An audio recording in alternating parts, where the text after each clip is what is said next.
Excited ka pambansang kamao na si Manny Pacquiao sa kanyang sitcom na malapit nang ipalabas. Nag-sample na nga siya ng punchline. Makichika kay Aubrey Carampel.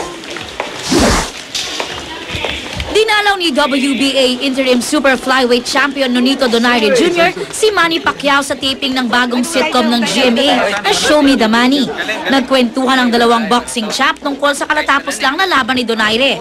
Ako'y proud para doon sa yung naging tagumpay at hanga ako doon sa naging last mong fight.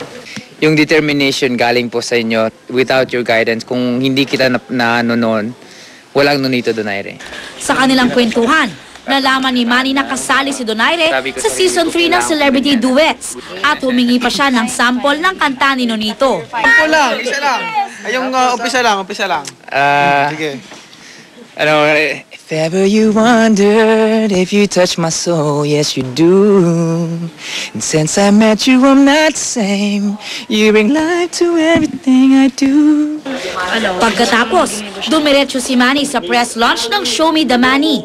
Dito, siya naman ang nagpatikim ng kanyang mga punchline.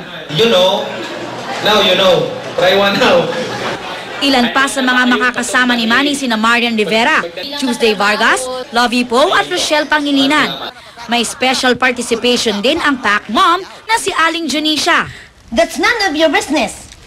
Di siya nakarating sa press launch dahil nasa Gensan. Nakatakda siyang mag-judge ng ballroom dancing competition doon na ipinangalan sa kanya, ang Mami Junisha Ballroom Cup. Aubrey Carampel, updated si Showbiz Happening. And that's it for Chika Minute. Tutukuli bukas for the hottest in showbiz. Ako po si Pia Guan.